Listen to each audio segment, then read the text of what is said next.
पिछले क्लास हम लोग पूरा एक सिस्टम का रोटेशनल डायनामिक्स देखा गया था, सिस्टम ऑफ पार्टिकल्स का रोटेशनल डायनामिक्स, जिसमें दो पार्टिकल कंसीडर किए थे सिस्टम में, और उसके लिए जो रोटेशनल डायनामिक्स आया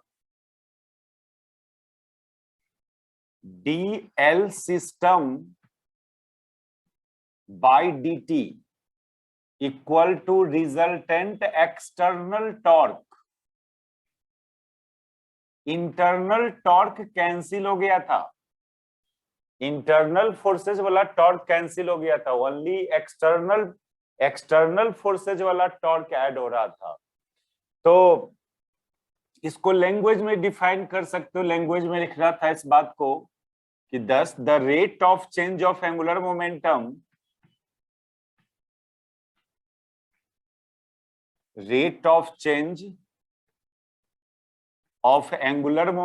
of a सिस्टम अब एक से ज्यादा पार्टिकल हो उसमें, अब जरूरी नहीं कि दो ही पार्टिकल वाले के लिए वैलिड होगा। Angular momentum of a system, ये डिस्क्रीट सिस्टम में भी वैलिड होगा, कंटिन्यूअस सिस्टम में भी वैलिड होगा। पार्टिकल का, एक से ज्यादा पार्टिकल का सिस्टम, अब गैसियस सिस्टम है तो गैसियस सिस्टम डिस्क्रीट सिस्टम होता है, उसमें अलग अलग पार्टिकल होता है। अब रॉड की बात करोगे तो रॉड में भी बहुत सारे पार्टिकल्स है, लेकिन वो डिस्क्रीट सिस्टम नहीं, वो कंटिन्यूअस सिस्टम है।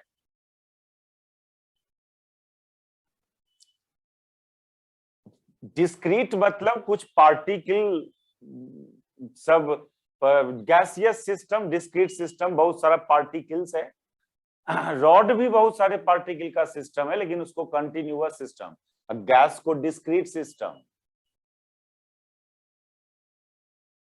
मीनिंग समझ में आ रहा? डिस्क्रीट और कंटिन्यूअस का, रॉड, रिंग, एस्फेयर, डिस्क, ये सब कंटिन्यूअस सिस्टम है। It is also system of particles. Particle का सिस्टम होता है तो दो टाइप का होता है, डिस्क्रीट एंड कंटिन्यूअस। ये रिलेशन दोनों के लिए वैलिड होगा, आइदर वो सिस्टम डिस्क्रीट हो या कंटिन्यूअस।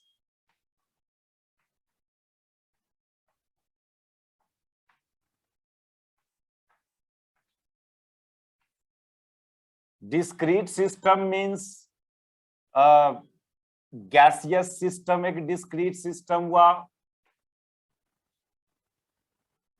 और भी चीज होता है डिस्क्रीट। रेडिएशन, रेडिएशन के अंदर बहुत सारे फोटॉन्स होता है, वो भी डिस्क्रीट सिस्टम। कंटिन्यूअस सिस्टम में रॉड, रिंग, डिस्क, एस्फेयर, ये दोनों के लिए ये रिलेशन वैलिड होगा। एल सिस्टम बोला तो पार्टिकल का सिस्टम, एक से ज्यादा पार्टिकल का सिस्टम, उसमें डिस्क्रीट और कंटिन्यूअस दोनों के लिए ये वैलिड है। तो ये इसको लैंग्वेज में डिफाइन करोगे इस रिलेशन को ऐसे, तो इसको हम लोग बोला क्या, इसको बोला rotational dynamics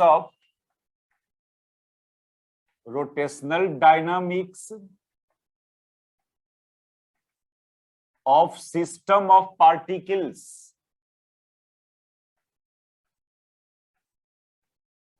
rotational dynamics of system of particle, या आप इसको बोल सकते हो Newton second law for rotational motion of a system of particle. बहुत बात बोल सकते हैं, इस एक्सप्रेशन को अलग अलग ढंग से बोला जाता है। Newton second law for rotational motion of a system of particle, या rotational dynamics of system of particle. और इसका लैंग्वेज में स्टेटमेंट देंगे तो the rate of change of angular momentum of a system will be equal to resultant external torque.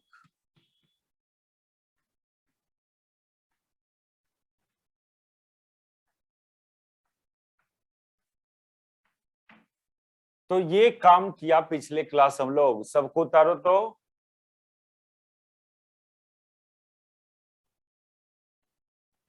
कोई system का angular momentum का rate of change उस पर का रिजल्टेंट एक्सटर्नल टॉर्क के बराबर होगा।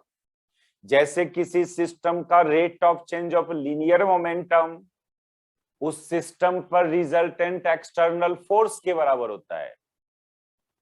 वो पिछले चैप्टर में ट्रांसलेशनल मोशन देख रहे थे सिस्टम का, ट्रांसलेशनल डायनामिक्स। डायनामिक्स मतलब cause of motion, translational motion का काउज फोर्स होता है, रोटेशनल मोशन का काउज टॉर्क। चलो अभी हम लोग यहीं पर एक बात और करना है, ये क्वेश्चन ये बहुत इंपॉर्टेंट क्वेश्चन है। Define angular momentum of system and describe rotational dynamics of system, also define conservation of angular momentum। ये तीन बात एक क्वेश्चंस में डाला जाता है। सिस्टम का एंगुलर मोमेंटम क्या होगा, तो सिस्टम के हर पार्टिकल का एंगुलर मोमेंटम का वेक्टर सम वो सिस्टम का एंगुलर मोमेंटम कहलाएगा। फिर रोटेशनल डायनामिक्स ऑफ सिस्टम, तो ये डिराइव करोगे। और उसी क्वेश्चन में एक बात और डालता है, also define conservation of angular momentum. तो वो काम अभी देखो कर रहे हैं हम लोग। ये उतार लिए इसको। yes, हो गया ये। yes sir।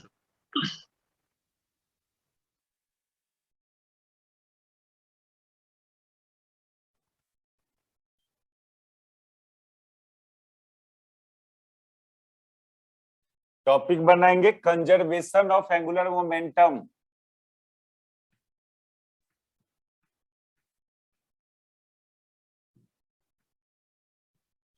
ऐसा ही बात वहां किया था, कंजर्वेशन ऑफ लीनियर मोमेंटम पिछले चैप्टर में। ये conservation of angular momentum of system, थोड़ा पिछला चैप्टर वाला एक बात याद दिलावे पहले आपको, एकदम उसी का सिमिलर है ये रिजल्ट।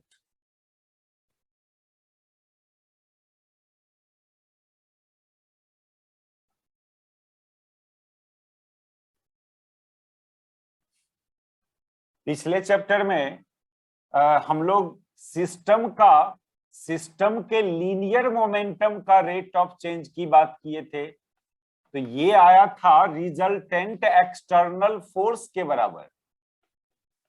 ये इसको translational dynamics of system of particle ये डिराइव किया था। फिर यहीं से डिफाइन किया था कंजर्वेशन ऑफ लीनियर मोमेंटम। उसके लिए क्या बोला था, यदि ये एक्सटर्नल फोर्स जीरो हो, if resultant external force will be zero, it means that dl system by dt dp system by dt 0, यानी इसका differentiation zero, that is system का लीनियर मोमेंटम कांस्टेंट क्वांटिटी का डिफरेंशिएशन जीरो होता है ना। P system constant, इसका मतलब क्या, इसका मतलब initial linear momentum equal to final linear momentum of system, and it is called conservation of linear momentum. एकदम सिमिलर बात यहां पर है। यहां पर अभी अभी आपने डिफाइन किया rate of change of angular momentum of system, जो रिजल्टेंट एक्सटर्नल टॉर्क के बराबर आया। अब यदि ये जीरो हो, जैसे वहां पर फोर्स जीरो हुआ था, यदि ये जीरो कर सिस्टम पर, if resultant external torque will be zero, that is ये zero dl system by dt zero, इसका जीरो होना यानी सिस्टम का एंगुलर मोमेंटम कांस्टेंट होना। इसका कांस्टेंसी का क्या मतलब, Li बराबर Lf, that is Li initial angular momentum of system equal to final angular momentum of system, and it is called conservation of angular momentum.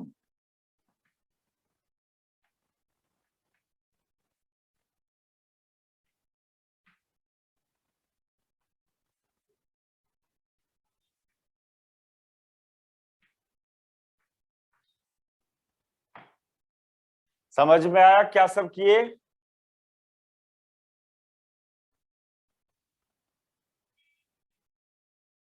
बोलो।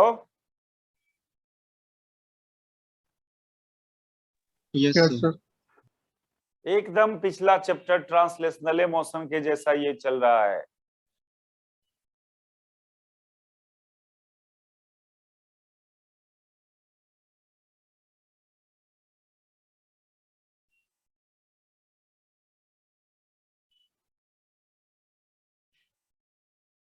चलो तो एक पार्ट हम लोग रोटेशनल मोशन का क्या, रोटेशनल मोशन में पहले एंगुलर मोमेंटम, एक पार्टिकल के लिए एंगुलर मोमेंटम डिफाइन किया, फिर एक पार्टिकल पर का टॉर्क की बात किया,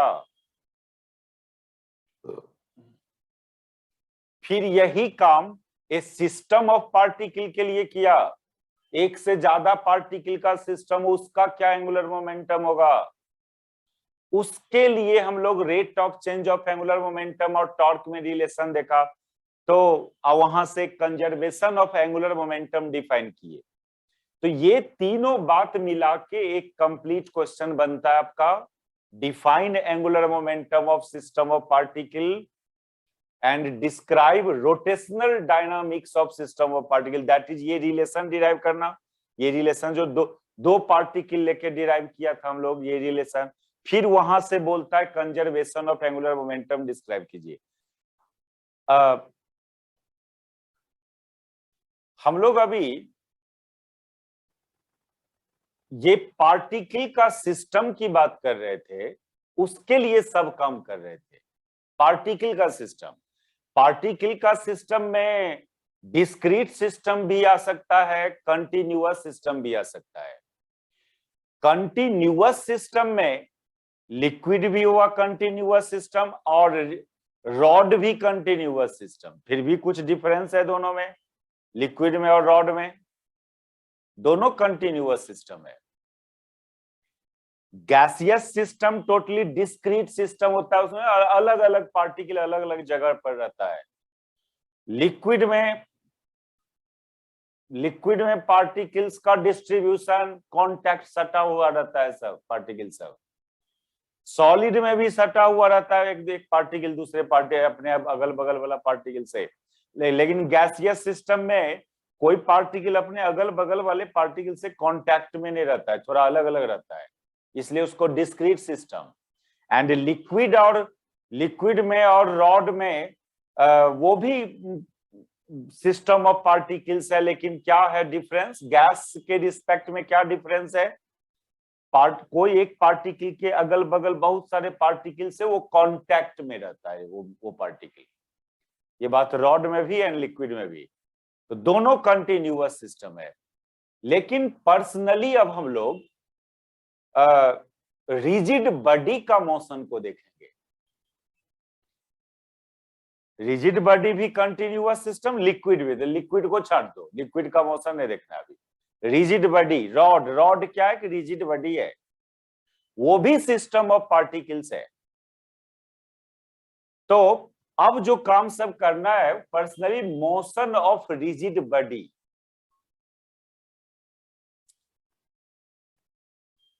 अभी तक तो सिस्टम ऑफ पार्टिकल बोलते आ रहे थे, लेकिन उस सिस्टम ऑफ पार्टिकल में पर्सनली किसका, रिजिड बॉडी का मोशन, डिस्क्रीट सिस्टम का मोशन की बात अब हम नहीं करने जा रहे हैं, रिजिड बॉडी का मोशन जो कंटिन्यूअस सिस्टम है। कंटिन्यूअस सिस्टम, लिक्विडो कंटिन्यूअस सिस्टम था, उसको भी छांट रहे हैं यहाँ। तो आपका सिलेबस है मोशन ऑफ रिजिड बॉडी। अब यहां पर rotational motion of rigid body नहीं, simply motion of rigid body.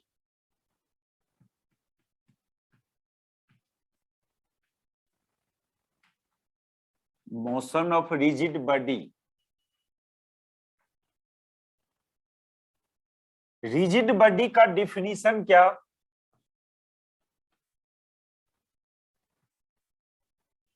क्या है rigid body? It is also system of particles. It is also system of particles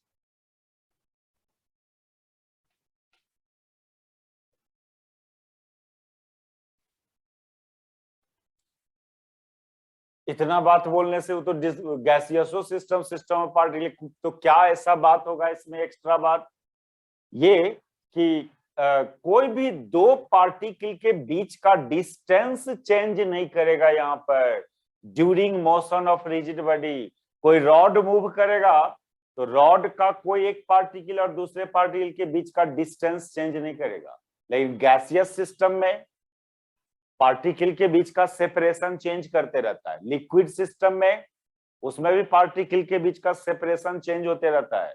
लेकिन रिजिड बॉडी जैसे rod, ring, disc, इसमें कोई भी दो पार्टिकल लोगे तो उसका बीच का डिस्टेंस चेंज नहीं करेगा during motion of that body. ये एक एक्स्ट्रा प्रॉपर्टी रिजिड बॉडी में होता है। It is also system of particle but distance between any two particle, एक मिनट रुको laptop, but distance between any two particle remain fixed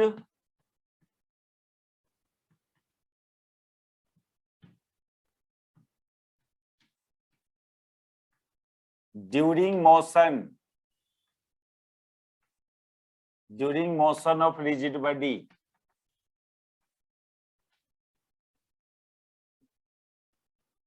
तो example में तो आप समझ रहे हो, रॉड, रिंग, डिस्क, ये सब क्या है? रिजिड बॉडी है। तो ये भी पार्टिकल का सिस्टम है और बस दो पार्टिकल के बीच का डिस्टेंस ड्यूरिंग मोशन चेंज नहीं करेगा, जबकि लिक्विड में और गैस में पार्टिकल के बीच का डिस्टेंस चेंज होते रहता है। इसी के मोशन को स्टडी करना है। और पहले तो इसका टाइप्स, कितने टाइप का मोशन इस रिजिड बॉडी में एग्जिस्ट करेगा, तो मेनली 3 टाइप का मोशन इस रिजिड बॉडी में एग्जिस्ट करता है। उतार लिए इसको।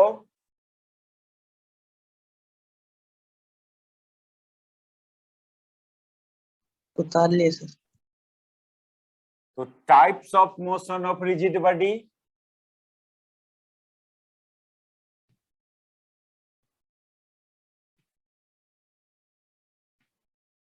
types of motion of rigid body,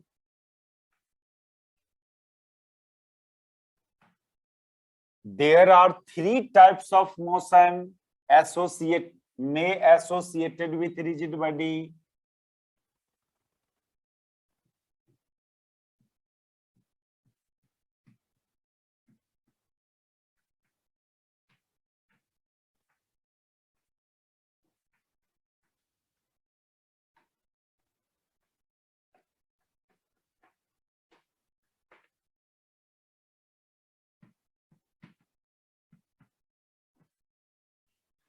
तीन टाइप का मोशन रिजिड बॉडी के साथ एसोसिएट होगा। तीनों टाइप ऑफ मोशन को डिस्क्राइब करेंगे। उस तीनों टाइप का मोशन में कुछ कुछ बात फाइंड किया जाएगा।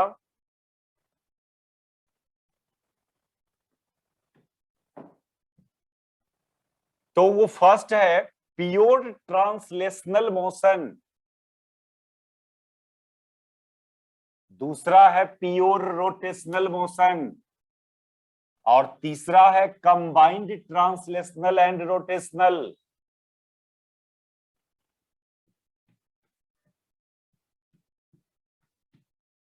प्योर ट्रांसलेशनल मोशन,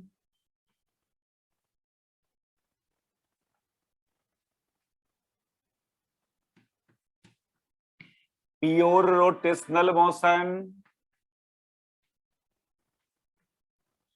और एक है कंबाइंड ट्रांसलेशनल एंड रोटेशनल, यानी दोनों टाइप का मोशन होना, रोटेशनल भी और ट्रांसलेशनल भी।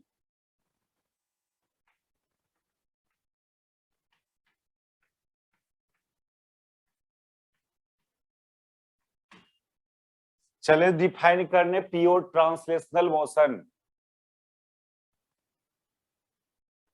तो ये चैप्टर में अब मेनली यही तीनों है और एक मोमेंट ऑफ इनर्शिया डिफाइन करना, फिर ये चैप्टर कंप्लीट होगा।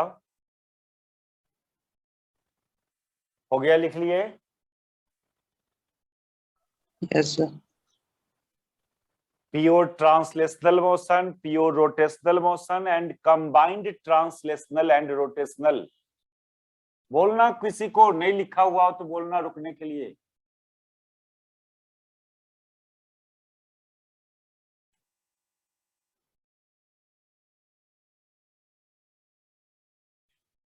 चलो सबसे पहले डिफाइन करें हम लोग प्योर ट्रांसलेशनल मोशन।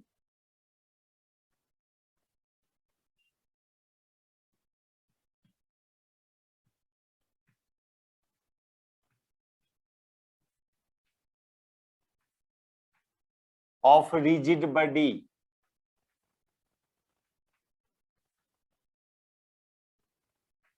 खिसकना हिंदी होता है खिसकना, डिस्प्लेस्ड होना,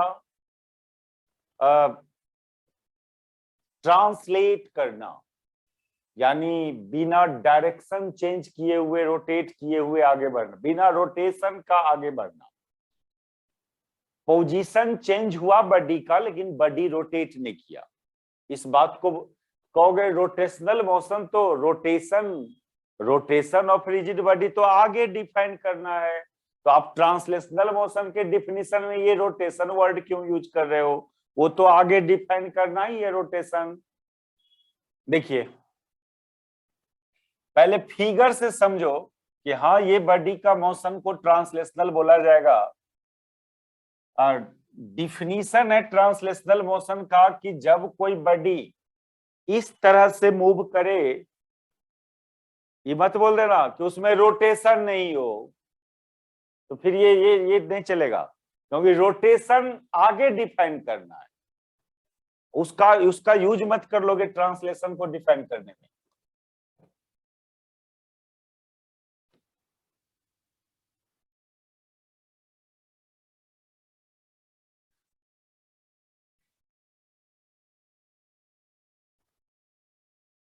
सपोज करो एक ये प्लेट टाइप का, एक स्क्वायर प्लेट टाइप का एक बॉडी था अपने पास, एक रिजिड बॉडी, और ये डिस्प्ले ट्रांसलेट करके यहां आया बॉडी। लेकिन इसमें एगो बात कि ये कॉर्नर को ए से डिनोट करो, इस कॉर्नर को बी से, इसको सी से, डी ई।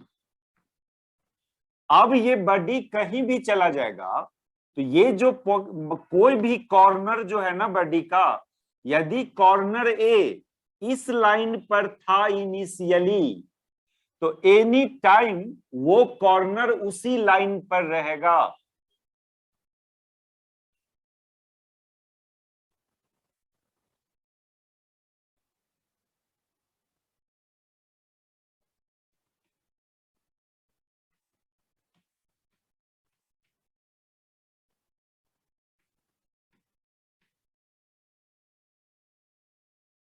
ये कॉर्नर इस लाइन पर था, तो ड्यूरिंग मोशन ये कॉर्नर ऑलवेज उसी लाइन पर रहेगा। यदि बॉडी में थोड़ा भी रोटेशन होता तो फिर ये कॉर्नर इस लाइन पर नहीं रह पाता, ये कॉर्नर अपना लाइन ऑफ मोशन को चेंज कर लेता। यदि वो कॉर्नर ऑलवेज इसी लाइन पर है, कोई भी, अब बी ए को देखो ना, बी इनिशियली इस लाइन पर था, तो कब कहीं बॉडी कहीं अदर जगह भी जा रहा है तब भी वो कॉर्नर बी उसी लाइन पर है। इवन इफ बॉडी का सेंटर ऑफ मास, बॉडी का सेंटर ऑफ मास यदि इस लाइन पर था, तो any time anywhere centre of मास उसी लाइन पर है।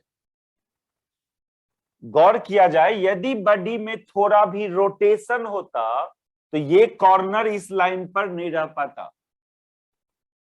फिगर से क्लियर है ना, इसी को बोलते हैं प्योर ट्रांसलेशनल मोशन। डिफाइन कैसे करें इसको, फिगर से तो समझ में आ गया होगा नेचर, प्योर ट्रांसलेशनल मोशन का नेचर। Yes sir. ऐसे डिफाइन हम लोग ऐसे करते हैं कि during pure translational motion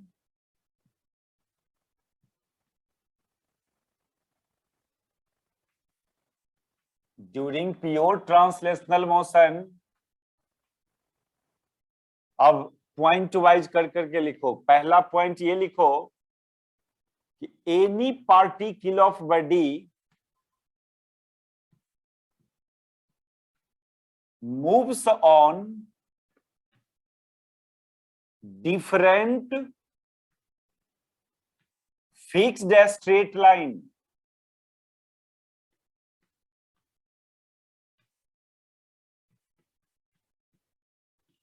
parallel to each other.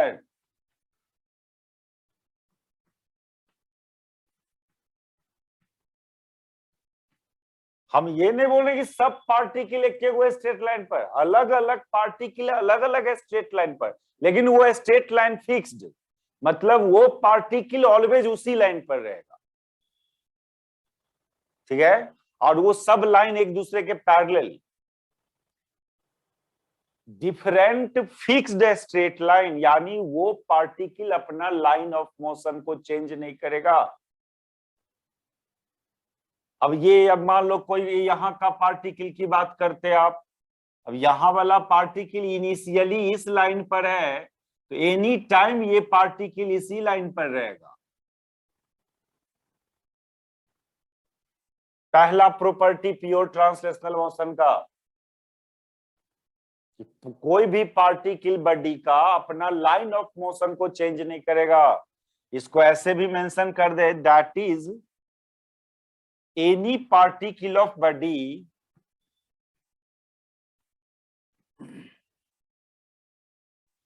does not change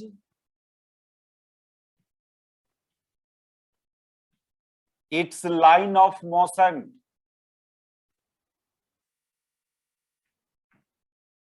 अपना लाइन ऑफ मोशन को चेंज नहीं करेगा। अब दूसरा प्रॉपर्टी सुनो, second property pure translational motion का, सभी पार्टिकल का कुछ गिवन टाइम में डिस्प्लेसमेंट सेम होगा। जितना ए डैश होगा उतने ही बीबी डैश भी होगा, उतने ही सीसी डैश भी होगा, उतने ही डीडी डैश भी होगा। सब पार्टिकल इक्वल अमाउंट से डिस्प्लेस्ड होगा कुछ गिवन टाइम में।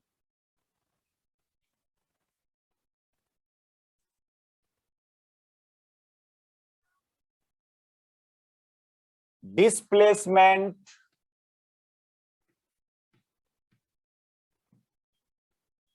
और डिस्प्लेसमेंट ही नहीं, जब डिस्प्लेसमेंट सेम हुआ सभी पार्टिकल का, तो वेलोसिटी भी सेम होगा, एक्सेलरेशन भी सेम होगा। Displacement, velocity, acceleration of each particle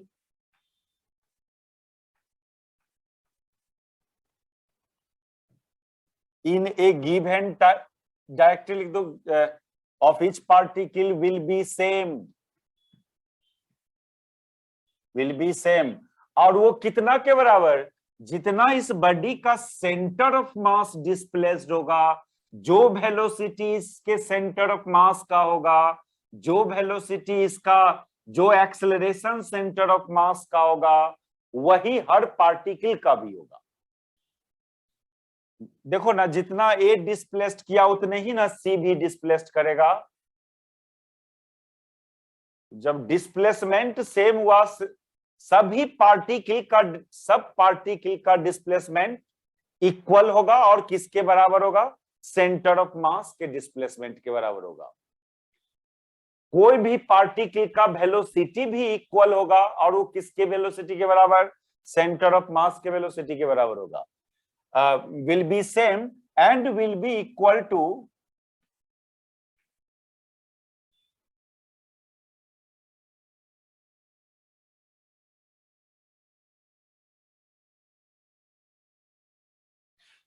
सभी पार्टिकल का डिस्प्लेसमेंट, वेलोसिटी, एक्सेलरेशन सेम होगा और सेंटर ऑफ मास के वेलोसिटी, डिस्प्लेसमेंट, एक्सेलरेशन के बराबर होगा and will be equal to displacement, velocity and acceleration of their center of mass.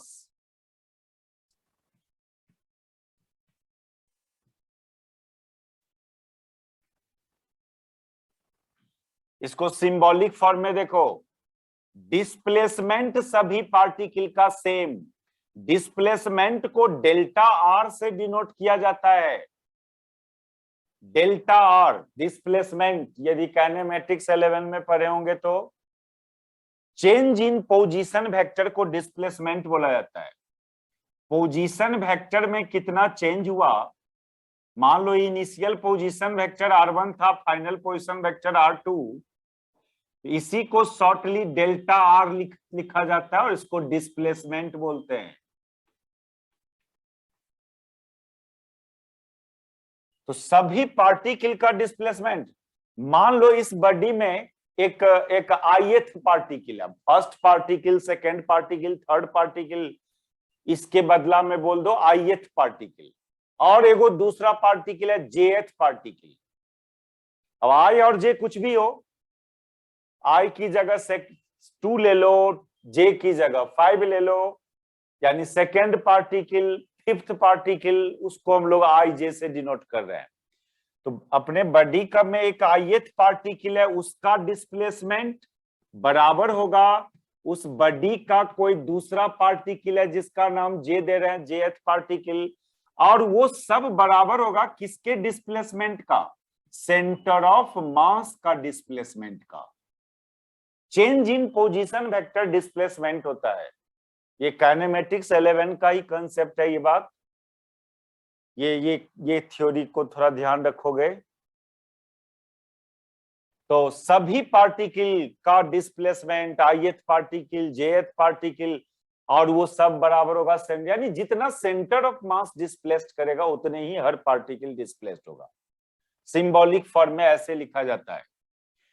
और जब डिस्प्लेसमेंट सेम होगा तो क्लियरली सभी पार्टिकल का वेलोसिटी भी सेम होगा, और वो भी सेंटर ऑफ मास के वेलोसिटी के बराबर। सभी पार्टिकल का एक्सेलरेशन सेम होगा। ये है property of pure translational motion. Body के कोई भी पार्टिकल का कोई भी काइनेमेटिक्स की बात करो, सब सेम होगा, और वो सब सेंटर ऑफ मास के काइनेमेटिक्स के बराबर। काइनेमेटिक्स मतलब डिस्प्लेसमेंट, वेलोसिटी, एक्सेलरेशन। तो एक कंसेप्ट आप समझ लो, प्योर ट्रांसलेशनल मोशन में बॉडी का कुछ भी पूछा जाए, वही चीज आप उसके सेंटर ऑफ मास का फाइंड करके दे देना। बॉडी का वेलोसिटी पूछा, दैट इज उसके सेंटर ऑफ मास का वेलोसिटी। बॉडी के द्वारा कितना डिस्प्लेसमेंट हुआ, दैट इज उसके सेंटर ऑफ मास का डिस्प्लेसमेंट बता देना। बॉडी का क्या एक्सेलरेशन है, दैट इज उसके सेंटर ऑफ मास का एक्सेलरेशन। बॉडी का लीनियर मोमेंटम क्या, उसके सेंटर ऑफ मास का लीनियर मोमेंटम के बराबर। बॉडी का angular momentum centre of mass के एंगुलर मोमेंटम के बराबर। बॉडी का काइनेटिक एनर्जी उसके सेंटर ऑफ, कुछ भी पूछा जाए प्योर ट्रांसलेशनल मोशन में बॉडी का, वही चीज उसके सेंटर ऑफ मास का बताना है। That is, during pure translational motion, we have to concentrate only on the motion of center of mass. Thus, during pure translational motion,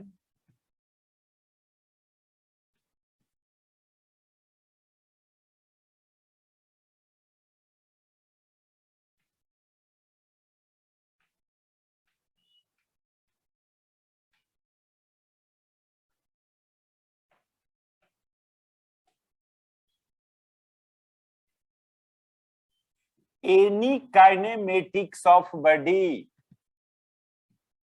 any kinematics of body, kinematics of body का क्या मतलब, displacement, velocity, acceleration, momentum, energy, ये सबको shortly kinematics of body बोलते हैं। ठीक है,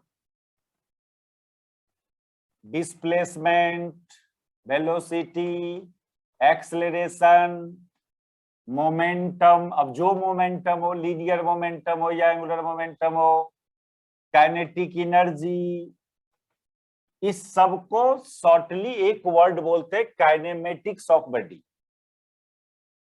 तो बॉडी का कोई भी काइनेमेटिक्स या तो डिस्प्लेस, ये सब बराबर होगा किसका, उसके सेंटर ऑफ मास के, will be equal to their centre of mass. ठीक है ना, ये सब याद रहेगा। कुछ भी बॉडी का पूछे तो वही चीज उसके सेंटर ऑफ मास का बताना। इसको मिटावे, ये नीचे, यस सर।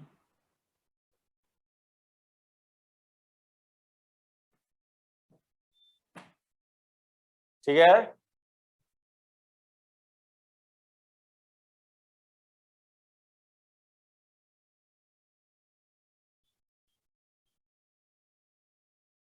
देखो क्या बोले यहां पर, बॉडी का लीनियर मोमेंटम पूछा जाए तो उसके सेंटर ऑफ मास का लीनियर मोमेंटम के बराबर होता है।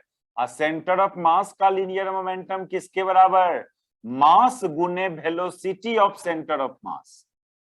मोमेंटम का formula mass into velocity, centre of mass का लीनियर मोमेंटम तो सेंटर ऑफ मास का वेलोसिटी। ये मास पूरे बॉडी का लेना। यदि बॉडी का एंगुलर मोमेंटम पूछा गया हो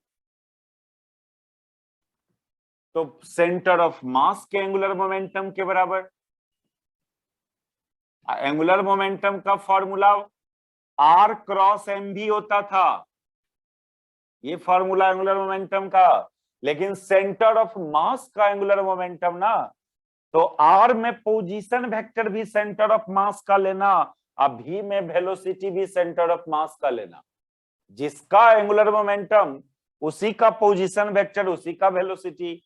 तो बॉडी का angular momentum means centre of mass का एंगुलर मोमेंटम, और दैट इज क्या, that is r c m cross m v c m. ये फॉर्मूला होता है एंगुलर मोमेंटम का। तो सेंटर ऑफ मास का निकालना है तो पोजीशन वेक्टर भी सेंटर ऑफ मास का, वेलोसिटी वेक्टर भी सेंटर ऑफ मास का। इवन इफ काइनेटिक एनर्जी पूछा जाए बॉडी का, काइनेटिक एनर्जी ऑफ बॉडी, तो same to same centre of mass का काइनेटिक एनर्जी बोल देना, यानी half m v c m square.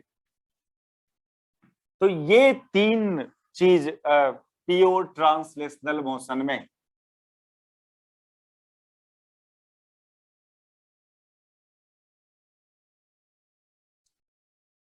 ज्यादा काम करना है हम लोग को, हम लोग से जो पूछा जाता है ट्रांसलेशनल मोशन से नहीं, ये पूछा जाएगा rotational, pure rotational motion and combined translational and rotational motion. ऐसे सब कुछ देख रहे हैं हम लोग, लेकिन ज्यादा इंपॉर्टेंट प्योर रोटेशनल मोशन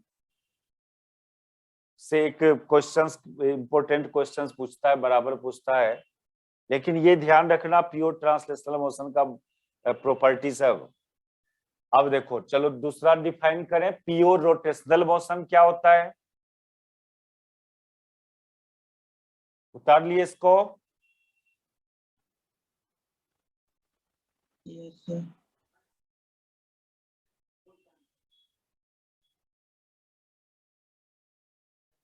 हो गया।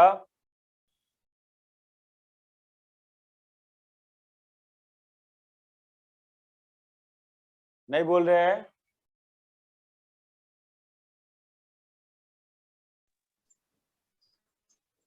हो गया सर।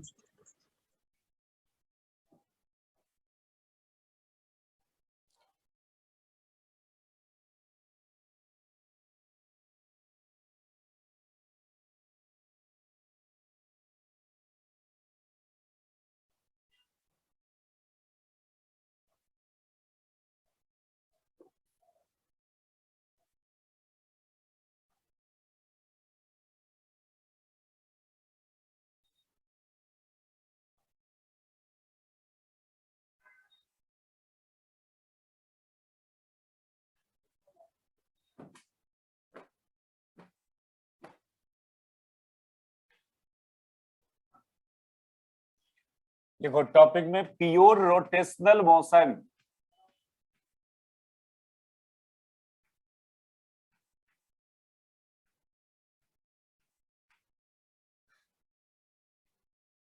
सब कुछ देखे हो, बचपन से देखते आए हो, सब टाइप का मोशन देखे हो आप।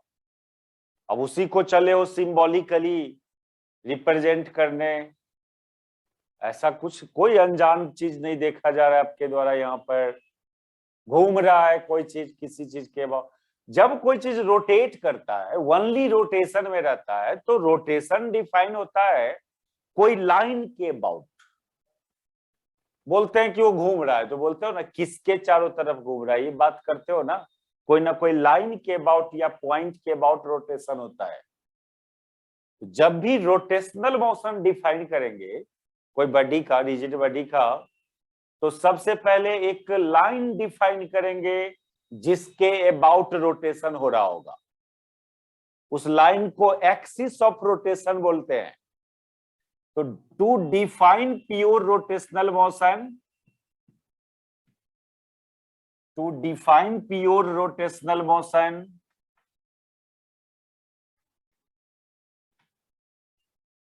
we must define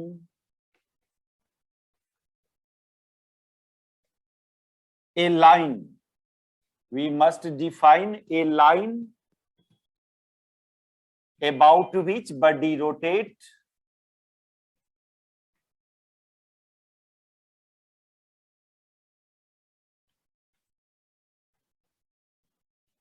and this line is called axis of rotation. This line is called axis of rotation.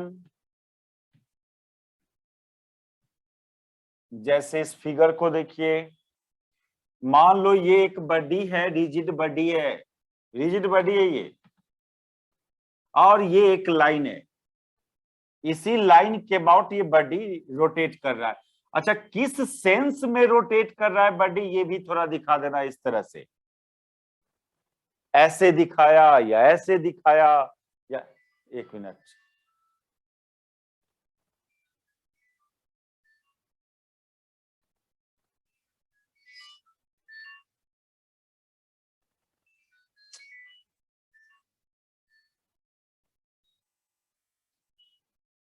तो किस लाइन के अबाउट रोटेट कर रहा है वो क्लियर रहना चाहिए, और किस सेंस में, क्लॉकवाइज या एंटी क्लॉकवाइज सेंस में। इसी लाइन को बोलते हैं एक्सिस ऑफ रोटेशन।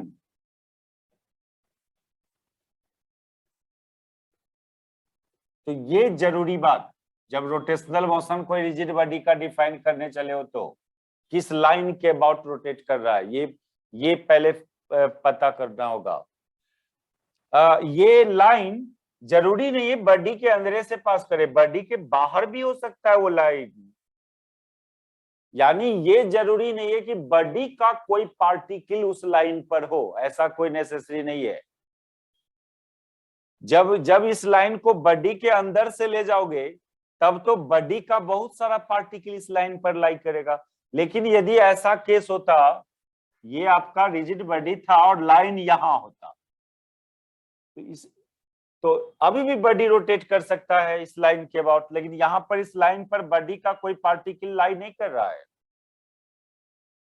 तो जरूरी नहीं है axis of rotation, body axis of rotation पर बॉडी का कोई पार्टिकल हो, यानी वो एक्सिस ऑफ रोटेशन बॉडी के अंदर से जा रहा हो, ऐसा कोई जरूरी नहीं है, बॉडी के बाहर भी हो सकता है। यानी it is not necessary that any particle of body may lies on the axis of rotation. It is not necessary that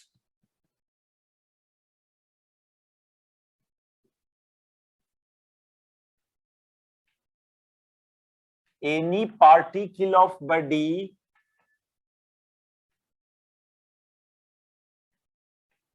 lies on axis of rotation.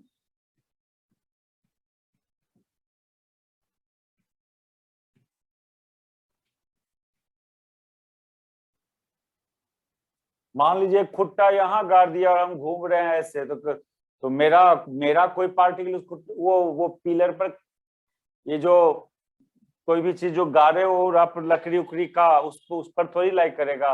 अब गांव घर में पहले देखते होइएगा पुआल वाल धान उनको छुड़ाना रहता है तो बैल को घुमाता है, तो वहां पर एक बांस उसका गाड़ देते हो बीच में, बैल है, बैल बड्डी तो उधर घूम रहा है लेकिन ये एक्सिस यहाँ पर है। समझे क्या बोल रहे हैं? Yes sir. Axis of rotation body के बाहर भी हो सकता है या अंदर में भी हो सकता है।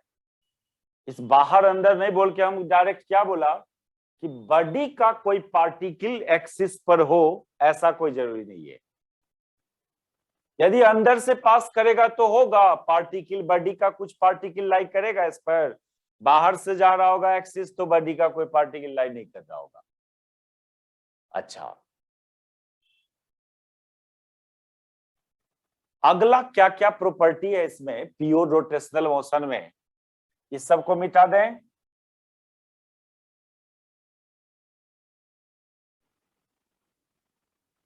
Yes sir. देखो, जब बॉडी प्योर रोटेशनल मोशन में होगा तो और क्या क्या बात होगा। Each particle of body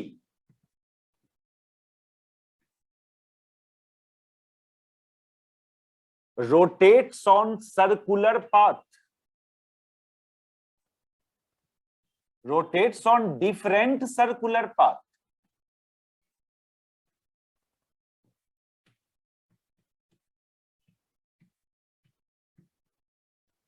With same or different radius.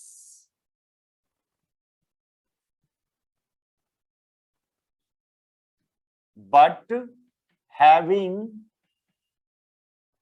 center on axis of rotation.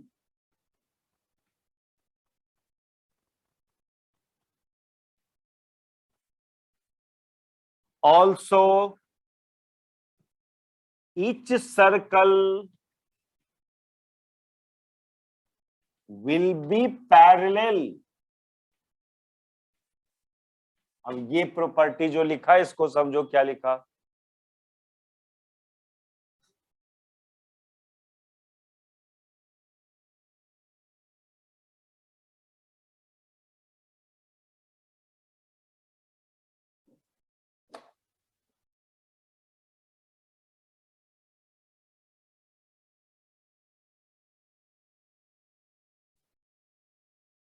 पहले लैंग्वेज लिखिए।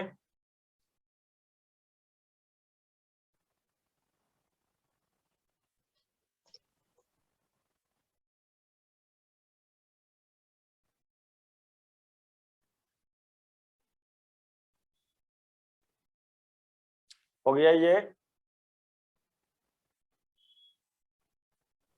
Yes sir. देखो क्या लिखा गया है, जब बॉडी रोटेट करेगा, मान लो ये एक्सिस है, तो बॉडी का हर पार्टिकल क्या करेगा, मान लीजिए ये पार्टिकल सर्कुलर पाथ पर मूव करेगा। कोई भी पार्टिकल ले लो बॉडी का, वो सब सर्कुलर पाथ पर रोटेट करेगा।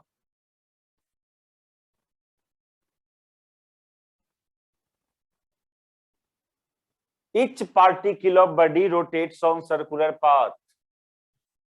और सर्कल का, सभी सर्कल का सेंटर इसी एक्सिस पर होगा। सब सर्कल का सेंटर एक्सिस पर रहेगा। अच्छा, different particle rotates on different circle, लेकिन कुछ सर्कुलर पाथ का रेडियस सेम होगा तो कुछ का सेम नहीं होगा। अब जैसे मान लो इसी पार्टिकल के सामने यहाँ एगो पार्टिकल हो तो उसका भी रेडियस वही होगा जो इसका है। कुछ ऐसा भी है जिसका रेडियस इसके बराबर नहीं है, तो radius of circle may be different, लेकिन सेंटर सबका एक्सिस पर रहेगा। सब सर्कुलर पाथ पर रोटेट करेगा अच्छा, सब सर्कल पैरेलल, ये मान लो ये पार्टिकल ऊपर वाला इस ऐसे हॉरिजॉन्टल सर्कल पर रोटेट कर रहा है, ये पार्टिकल भी हॉरिजॉन्टल सर्कल पर, ये पार्टिकल भी ऐसे ही। ऐसा नहीं कि कोई पार्टिकल ऐसे रोटेट कर रहा हो, नहीं, सब पार्टिकल एक ही प्लेन, सभी सर्कल का प्लेन पैरेलल होगा। क्लियर है ये प्रॉपर्टी? Yes, sir. बॉडी का हर पॉइंट सर्कुलर मोशन करेगा। अच्छा, और जब सर्कुलर मोशन की बात किया तो फिर इसमें हम लोग जब रोटेशनल डायनामिक्स स्टार्ट किए थे तो पहले कुछ सर्कुलर मोशन का ही कुछ बात सब बताए थे कि जब सर्कुलर मोशन में होता है तो एक एंगुलर डिस्प्लेसमेंट डिफाइन करते हो, angular velocity, angular acceleration during circular motion, ये सब क्वांटिटी एसोसिएटेड होता है। तो देखना उसको फर्स्ट क्लास को, एंगुलर डिस्प्लेसमेंट, वेलोसिटी, एक्सेलरेशन ये सब बताए होंगे सर्कुलर मोशन में। सभी पार्टिकल का एंगुलर डिस्प्लेसमेंट सेम होगा, एंगुलर वेलोसिटी सेम होगा, एंगुलर एक्सेलरेशन सेम होगा, और वो सब किसके बराबर? बॉडी के ही बराबर। बॉडी जितना एंगल से रोटेट करेगा उतने ही एंगल से हर पार्टिकल भी रोटेट करेगा। बॉडी का जो एंगुलर वेलोसिटी होगा उतने ही हर पार्टिकल का एंगुलर वेलोसिटी होगा। ये एक प्रॉपर्टी प्योर रोटेशनल मोशन में। अगला प्रॉपर्टी की angular displacement, angular velocity,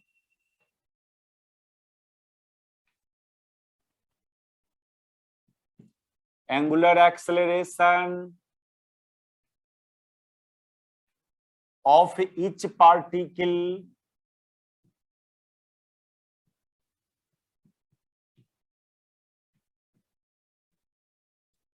will be same and will be equal to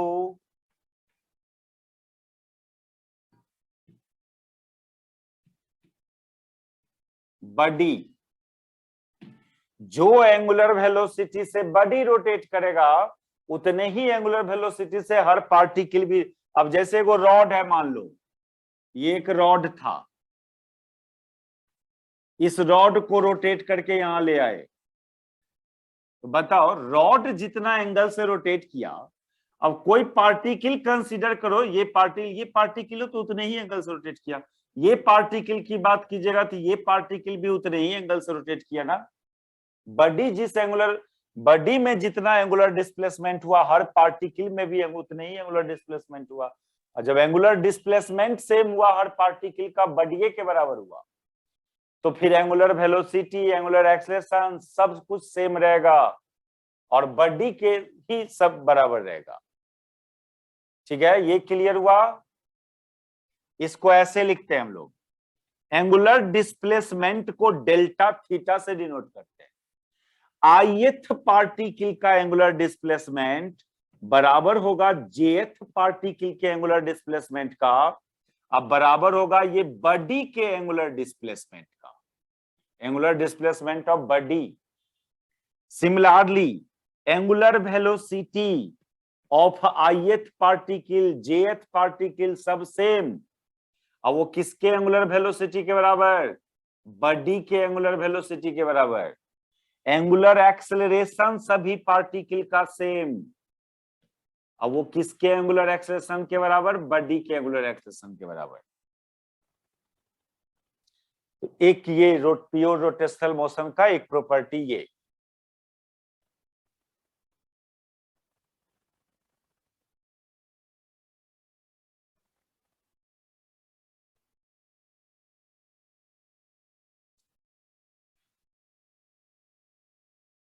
हो गया?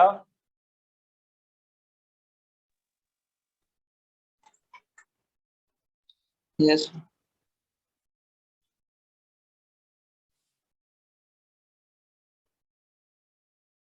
एक last property pure rotational motion में,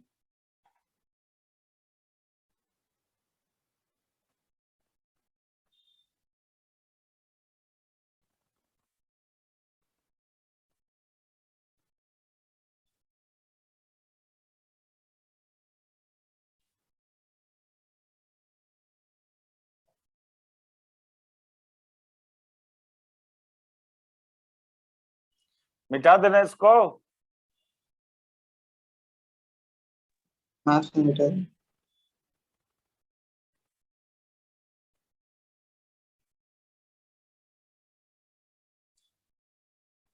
सर्कुलर मोशन में एंगुलर वेलोसिटी, एंगुलर एक्सेलरेशन, एक टेंजेंशियल वेलोसिटी और टेंजेंशियल एक्सेलरेशन भी डिफाइन किया था।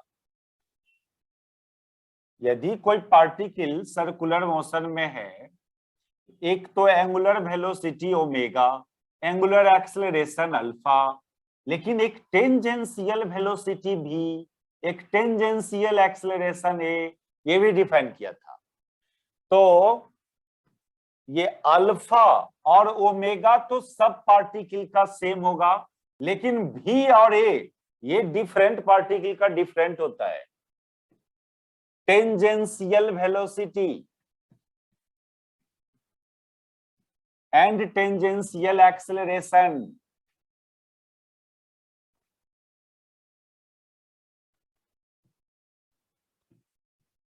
of different particle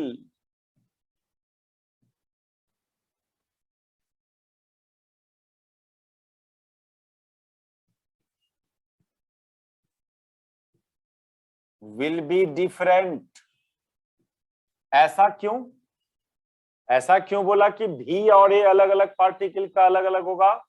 क्योंकि एक रिलेशन था भी बराबर ओमेगा आर, ये रिलेशन की बात किए थे हम लोग, angular velocity and tangential velocity में रिलेशन।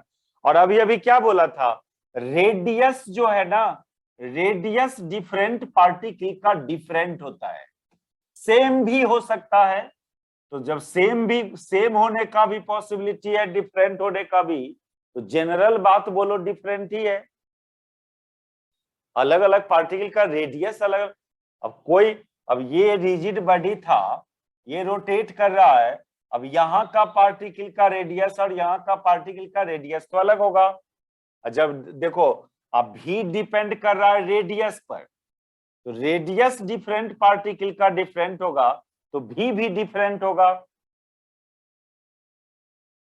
यानी ith पार्टिकल का वेलोसिटी की बात करेंगे, ओमेगा में मत आई लगाना, क्योंकि ओमेगा सबका सेम होता है। जो चीज सबके लिए सेम, उसमें आई सफिक्स नीचे नहीं देना। लेकिन रेडियस डिफरेंट पार्टिकल का डिफरेंट है, आई लगाइए। Radius of ith particle, velocity, tangential velocity of ith particle. लेकिन ओमेगा एंगुलर वेलोसिटी सब पार्टिकल के लिए सेम होता है, इसमें आई मत लगाना। यही बात एक्सेलरेशन में भी, एक्सेलरेशन में भी एक रिलेशन ए बराबर अल्फा आर डिराइव किया था सर्कुलर मोशन में। तो चूंकि आर, ये भी आर पर डिपेंड कर रहा है, और आर अलग अलग पार्टिकल का अलग अलग, इसलिए ये टेंजेंशियल एक्सेलरेशन अल्फा में फिर आई मत लगाना, क्योंकि अल्फा सभी पार्टिकल के लिए सेम होगा। तो ये था properties of pure rotational motion. अब इससे रिलेटेड कुछ फॉर्मूला सब डिराइव करेंगे नेक्स्ट क्लास। आज तो डिफाइन किए दोनों टाइप ऑफ मोशन को, इसका फॉर्मूला डिराइव करेंगे नेक्स्ट क्लास।